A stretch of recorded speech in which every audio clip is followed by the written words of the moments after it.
பணத்தின் பின்னால், பதவிக்கு பின்னால், அந்த தேவங்களுக்கு பின்னால் இருக்கவனுக்கு எல்லாம் நேர்வழி கிடைக்காது. அல்லாஹ் நீ நேர்வழி எனக்கு காட்டுன்னு சொல்லி அல்லாஹ் இடத்துல கேட்டால் நிச்சயமாக எளிதான முறையில நேர்வழி கிடைச்சிரும்.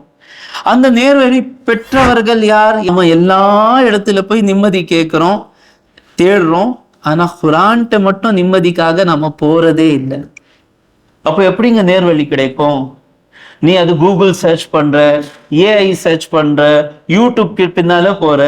ஆனா உள்ளம் எப்படி இருக்குன்னு சொன்னா, ஒரு ஷத்துல ஒரு ஜூஸ் கூட படிக்கிறதுக்கு மனசு வரல. குர்ஆன் பார்த்தாலே நிம்மதி கிடைக்க மாட்டேங்குது.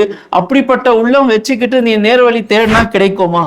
ஜெனரல் ஸ்டேட்மெண்ட், அலா பிதிக்ரில்லாஹி தத்மஇன்னுல் குலூப். நிம்மதி எதுல கிடைக்கும்னு சொன்னா அல்லாஹ்வை நினைவு கூர்ந்தாதான் நிம்மதி கிடைக்கும். ஆனா நாம என்ன நினைக்கிறோம்? கண்ணியம் நிறைந்த அல்லாஹ்வின் நல்லடியார்களே, இன்று நாம் சூரத்துர் ரஅத் மீதி இருந்த பாகத்தை ஓதி முடித்தோம். பிறகு சூரை இப்ராஹிம் முழுமையாக ஓதி முடித்தோம். பிறகு சூரை ஹிஜ்ர் முழுமையாக ஓதி முடித்தோம். பிறகு சூரத்துன் நஹல் 16வது சூரத்துன் நஹல் ஆரம்பித்துள்ளோம்.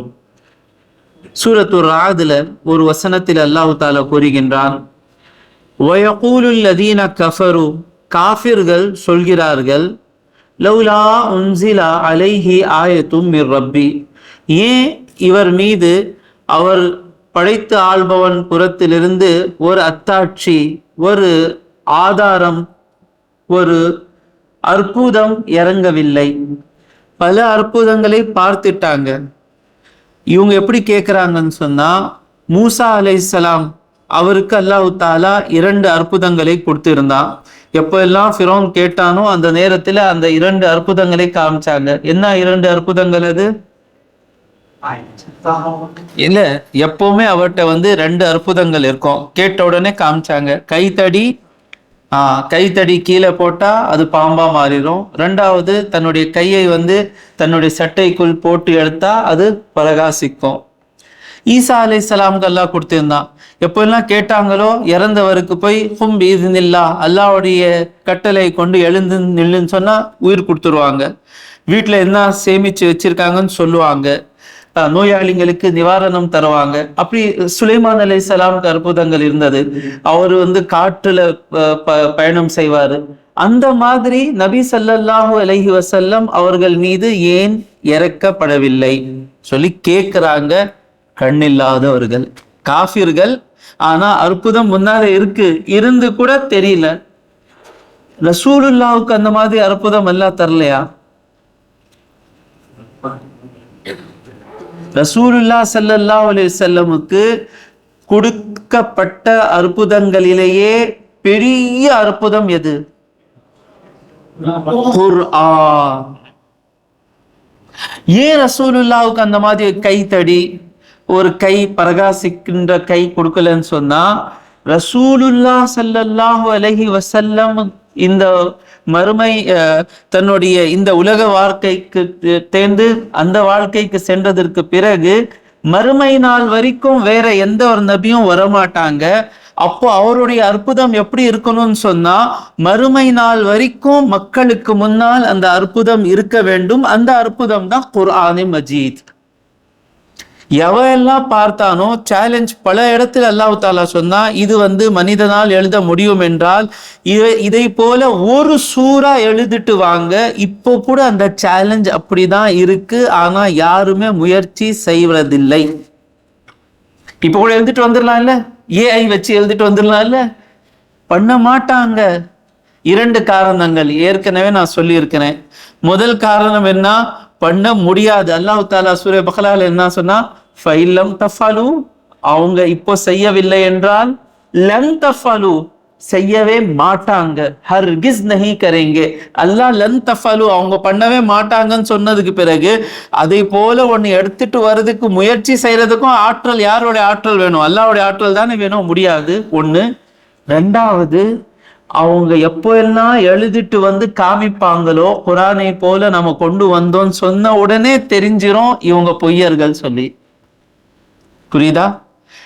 அப்ப அல்லாஹ் தஆலா கூறுகின்றான், வயகூலுல் லதீன கஃபரு லௌலா உன்ஸில அலைஹி ஆயத்தும் மிர் ரப்பி, குல் இன்னல்லாஹ யுதில்லு மன் யஷாஉ வ யஹ்தி இலைஹி மன் அனாப். அல்லாஹ் யாரை நாடுகின்றானோ வழி தவற செய்கின்றான். வ யஹ்தி இலைஹி அவன் புறத்தில் நேர்வழி காட்டுகின்றான். மன் அனாப் யார் அவன் பக்கம் முழுமையாக திரும்புகின்றானோ அவனுக்கு நேர்வழி கிடைக்கிறது.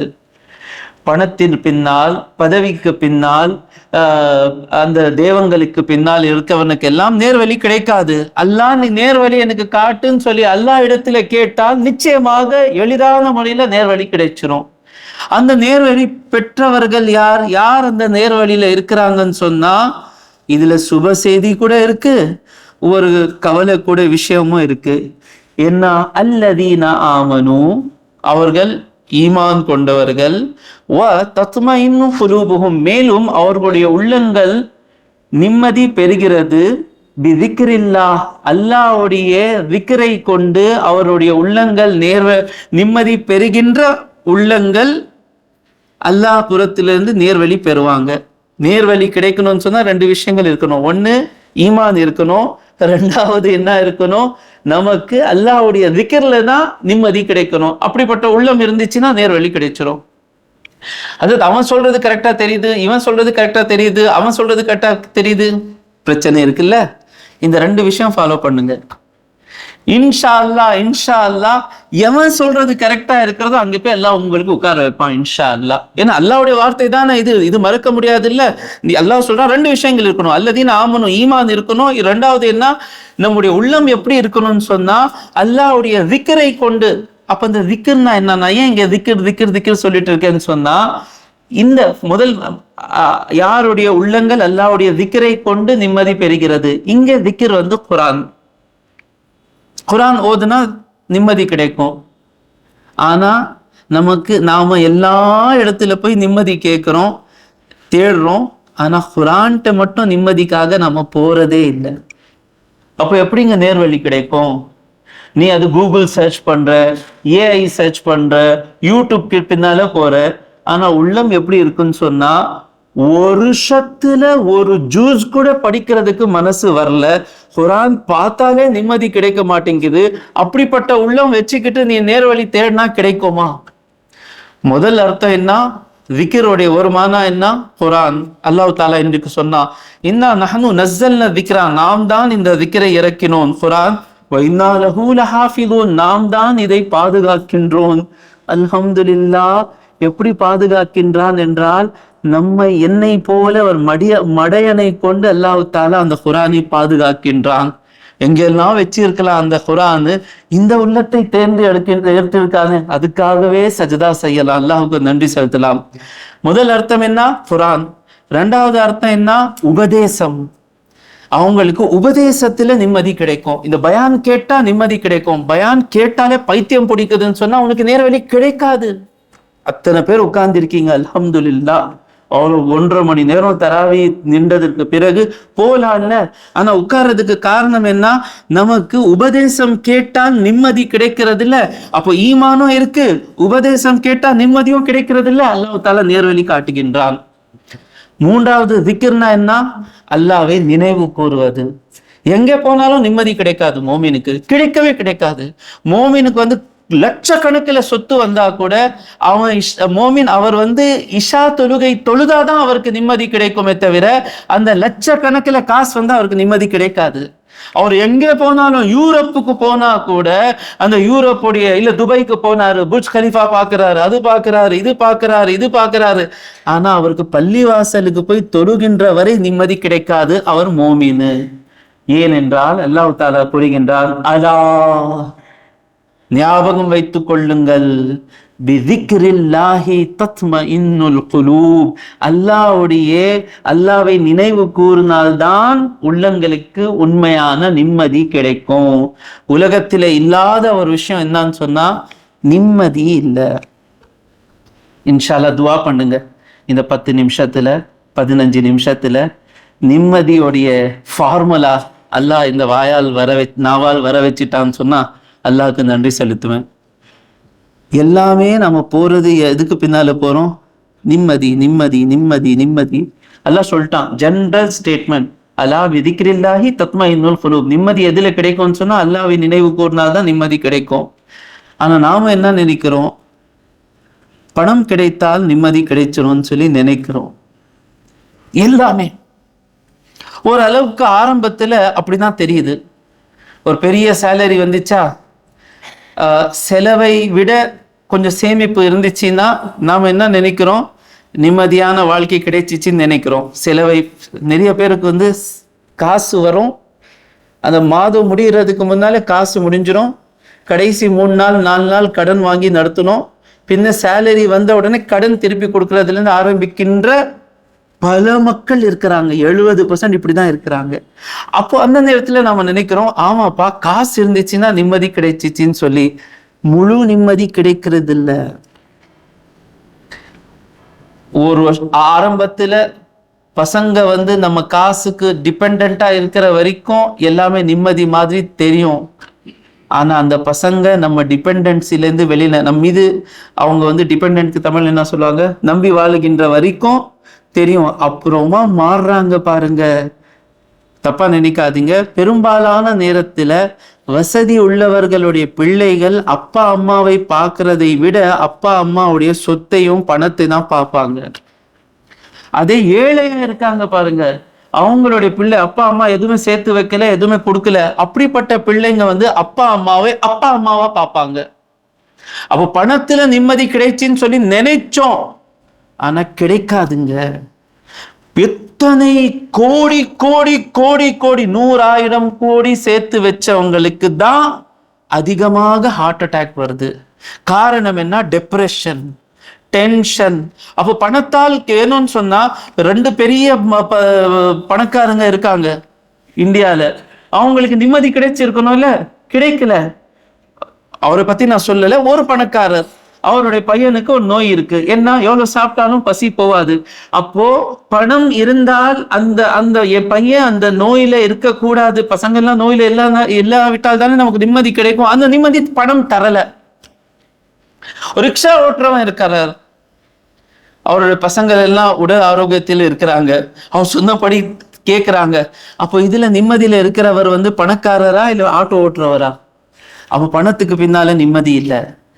இன்னொரு மடத்தனம் என்னன்னு சொன்னா, மக்கள் எல்லாம் எனக்கு பாராட்டினாங்கன்னா நிம்மதி கிடைக்கும்னு சொல்லி நாம நினைக்கிறோம். அந்த பாராட்டே நம்முடைய நிம்மதியை நீக்குகின்ற ஒரு விஷயமாக மாறுகிறது. இன்னைக்கு சப்போஸ் நான் வந்து நல்லா பயான் பண்ணிட்டேன், நீங்க பாராட்டிட்டீங்க, உங்களுடைய பாராட்டு வாங்கின உடனே எனக்கு நிம்மதி நான் நினைச்சிட்டு இருக்கேன். ஆனா உங்களுடைய பாராட்டத்துல எனக்கு நிம்மதி இருக்குன்னு நினைச்சேன்ல, அடுத்த நாள் அந்த பாராட்டு கிடைக்கல என்றால், அல்லது அந்த பாராட்டு போயிடும் சொல்லியே என்னுடைய நிம்மதியே போயிடுது. புரியுதா? சும்மா பாராட்ட மாட்டாங்க, ரெடியா இருப்பாங்க. இன்னைக்கு பாராட்டி இருக்காங்கன்னு சொன்னா நாளைக்கு ஏதாவது குறை பார்த்த உடனே பெரிய டென்ஷன். எங்கன்னு சொன்னா, மக்களை நாம எந்த அளவுக்கு முக்கியத்துவம் தருவோமோ வாழ்க்கையில இருக்கிற எல்லா நிம்மதியும் எடுத்துட்டு போயிடுவாங்க. அப்போ புகழ்லையும் நிம்மதி இல்லை.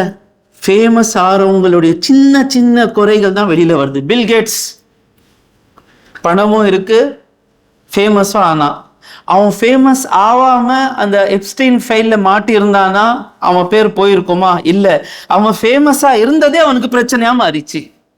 யாரால் அந்த ஃபைல்ல எத்தனையோ லட்சக்கணக்கானவங்களுடைய பேர் இருக்கு, ஆனா அதுல வந்து பாதிப்பு, அந்த ஃபைல் வந்ததுனால என்ன ஆயிடுச்சுங்க, மானம் போயிடுச்சு.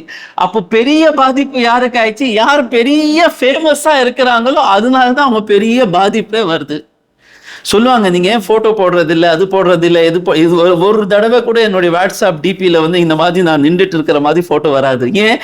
அங்க போனா எந்த அளவுக்கு ஃபேம் கிடைக்கிறதோ, மரியாதை கிடைக்கிறதோ, அதே அளவுக்கு அந்த மரியாதை இறங்கும். அது தேவையா நமக்கு? ஏதோ நல்லவங்க வந்து அல்ஹம்துலில்லாஹ் துவா செஞ்சுட்டு இருந்தாங்கன்னா அதே பெரிய விஷயம். நம்ம வஃபாத் ஆனதுக்கு பிறகு 10 லட்சம் பேருக்கு நிறைய தெரிஞ்சிச்சு வசீம் செத்துட்டான்னு சொல்லி, இதை விட 10 நல்லவங்களுக்கு தெரியணும் வசீம் வஃபாத் ஆயிட்டாரு, அல்லாஹும்ம ஃபிர் லஹு வர்ஹமு சொன்னா இது பெரிய விஷயம். அப்போ புகழ்ல கூட நிம்மதி இல்லை, பணத்துல கூட நிம்மதி இல்லை. அப்ப அந்த இடங்கள்ல போகாம அல்லாஹ்வுடைய திக்ர்ல ஏன் நிம்மதி கிடைக்கிறது என்றால், நிம்மதி ஏங்க போகுது? யாராவது சொல்லுங்க, தத்துவத்தை சொல்லுங்க. மாஷா அல்லாஹ், நிம்மதியா இருக்கிற போர்ச்சுகீஸ் ஸ்ட்ரீட்ல ஒரு வாலிபர் நிம்மதியா இருக்கிறார். சையத் ரய்ஹான் நிம்மதியா இருக்கிறார். ஏன்னா அவருக்கு சீக்ரெட் தெரியுது. அவர் சொல்றாரு, அழகான முறையில சொன்னாரு, நான் எது விரும்புகின்றேனோ, நான் எது பிளான் பண்றேனோ அதைப்படி வாழ்க்கை வரலன்னு சொன்னா நிம்மதி போயிடுது. நான் அப்போ போன உடனே 10:30 மணிக்கு எனக்கு ஆக்டிவா அங்கே நிற்கணும், அம்மா வீட்டுக்கு அங்கே நான் போகணும், 11 மணிக்கு எனக்கு டிஸ்மெண்ட் கிடைச்சிடணும், அப்புறமா நான் தூங்கிடணும்னு சொல்லி நம்ம ஒரு பிளான் பண்றோம் பாருங்க. நாம நினைக்கிற மாதிரி நடக்கலைன்னு சொன்னா துக்கம், நாம நினைக்கிற மாதிரி நடக்காதோ அது ஒரு துக்கம்.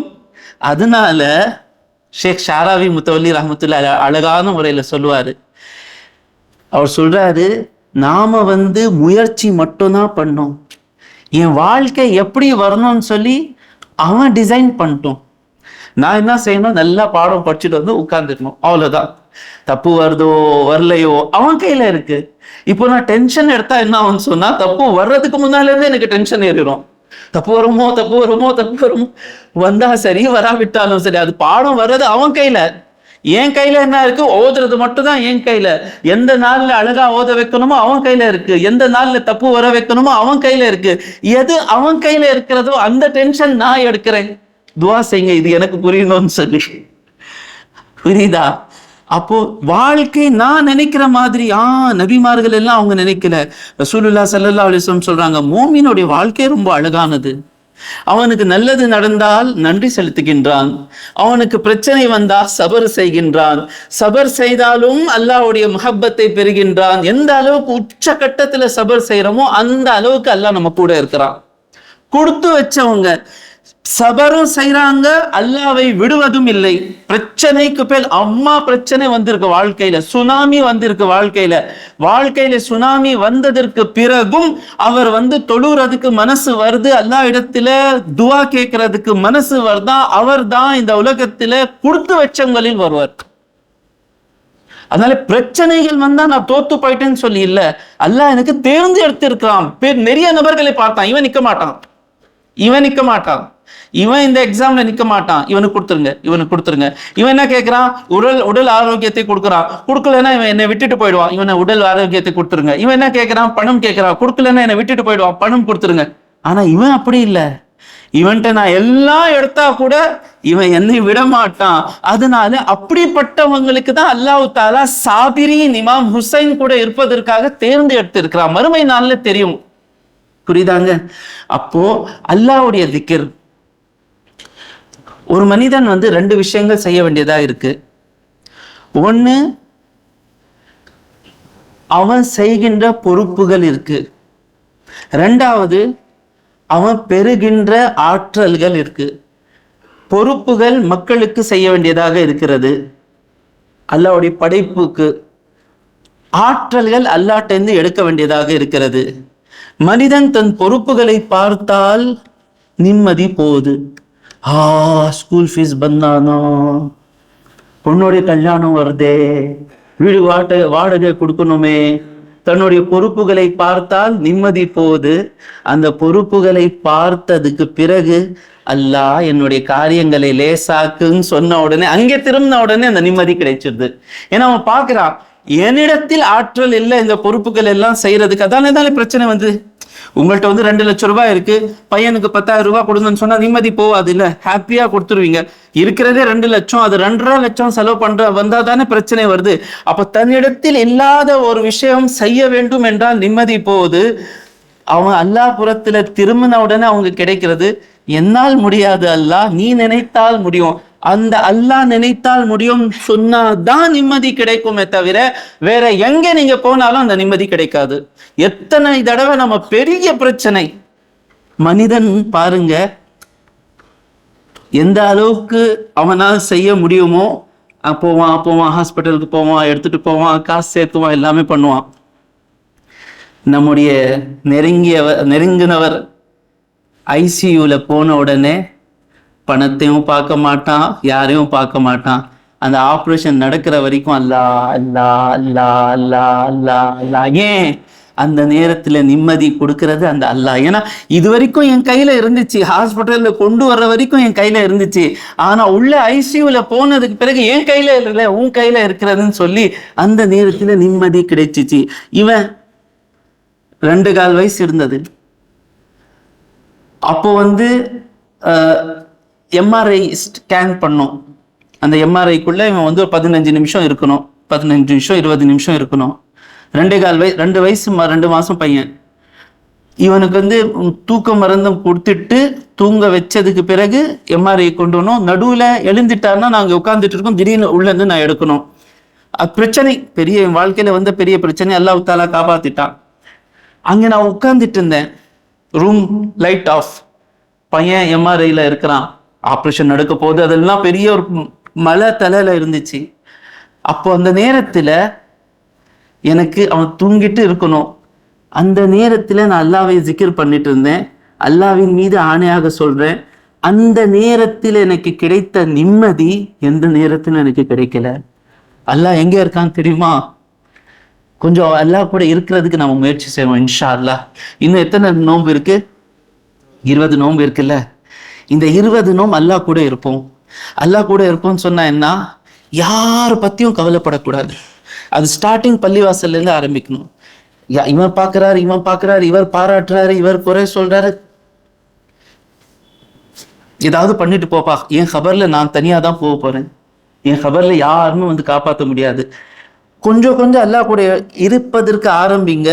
அல்லாஹ் எப்படி வச்சிருக்கான்னு சொன்னா, ஃபதுகுருனி அதுக்குருக்கும். நாம அல்லாஹ்க்கு நினைச்ச உடனே அல்லாஹ் நமக்கு நினைக்கிறதுக்கு ஆரம்பிக்கிறான். நாம ஒரு அடி அல்லாஹ் பக்கம் எடுத்து வச்சா 2 அடி அல்லாஹ் எடுத்து வைக்கின்றான்.